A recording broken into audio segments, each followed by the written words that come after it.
So magandang umaga guys. Update ko kayo. So medyo pangit yung naging lipad natin ng second training ng BBC. Dahil yung dalawa natin nagkaroon ng salmonella. So okay naman na. Kahapon kasi uwi yan, araw na linggo, araw na Lunes ngayon. So nagkaroon ng salmonella. So dalawa lang yung panlipad natin sa BBC. Kaya malamang sa Martes ng gabi hindi natin maisampato, ipapahinga natin. Baka purgahin na rin natin para sa ganun maging maganda kondisyon.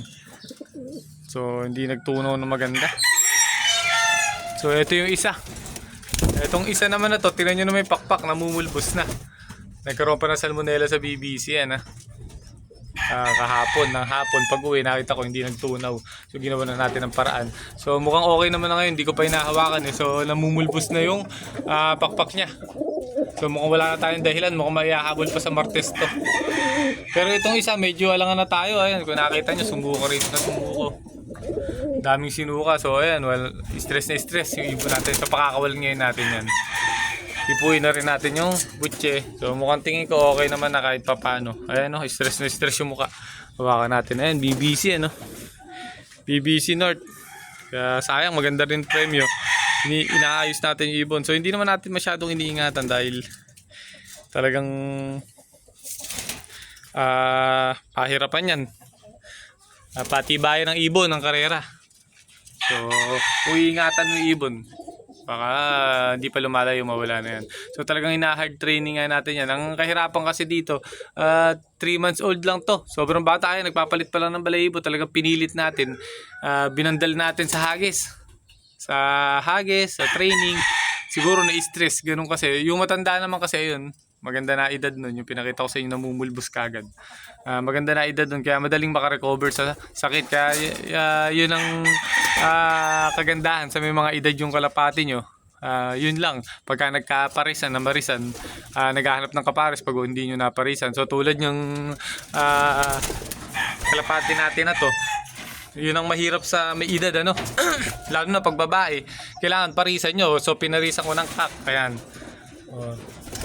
yung kak na pinaris natin, ito ginawa ko, pinarisan ko babae, pero hindi magkapares sila, pero hindi sila nagkakasama sa kulungan. Nung sa ganun, hindi mag-itlog yung babae nating kalapate. So advantage saka disadvantage nga ng pag naglipad kayo ng matanda saka bata. So ito yung mga newbie na nanonood sa atin, ito yung pwede nyo matutunan sa akin sa tagal ko naglilipad. Pagka matanda yung especially pagka babae, talagang mahirap kasi pagka na tiyempo, okay sana kung mag-iitlog yan. Kuwari, derby na, mag-iitlog ng Lunes pag uwi or Martes. Kasi Biyernes ng sampe.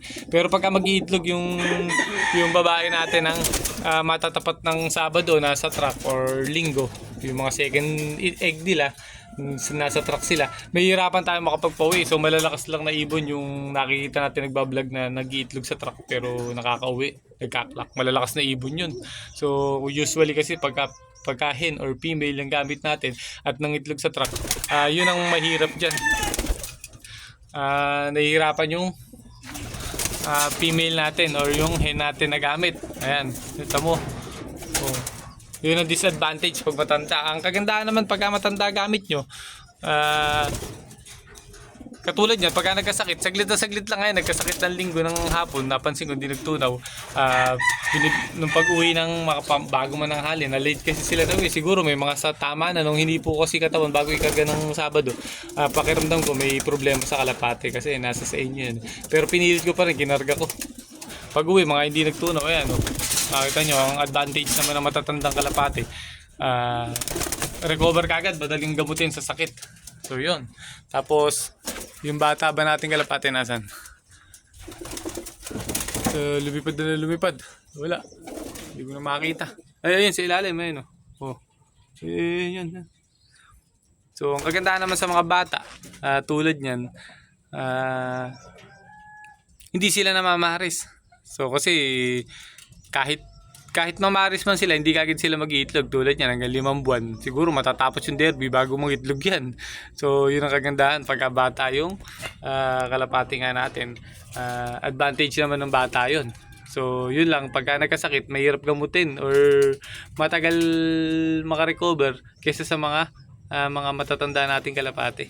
So, yun ang mahirap pagka mga bata gamit natin. So, ang kagandahan naman dun, tulad niya na yung mga bata lang din yan. No? Magkaparisan man sila, kung magaling yung hen mo na kalapate, hindi basta-basta masisira. Or hindi basta-basta magkakaproblema kasi kayang-kaya ng katawan nila. Ay, kayang-kaya tuloy. Sorry.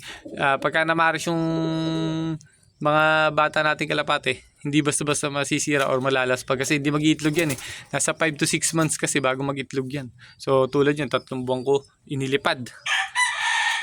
So, siguro training yan, 1 buwan at kalahati. Tapos, ang derby, 1 buwan at kalahati din. So, sakto. Pagyari ng derby, nung palang mag-iitlog yan, pagka babae gamit nyo, pag lalaki naman hindi kagad basta-basta na mamaris yan. Saka wala pagka bata yung kalapati natin, pagka namaris naman ng yung lalaki natin or yung babae, pag namaris naman ng bata, hindi naman mag-iitlog yun. So magkakaroon pang motivation. Yun lang kagandahan. So sinabi ko lang sa inyo yung advantage at disadvantage ng mga bata at matandang kalapate. So based sa experience ko yun. Pero nasa sa inyo naman, nasa loft nyo naman kung paano nyo mapapaikot or paano nyo madidiskartehan yung kalapate. Kung paano yung kondisyon na gagawin nyo, kung matanda man o bata.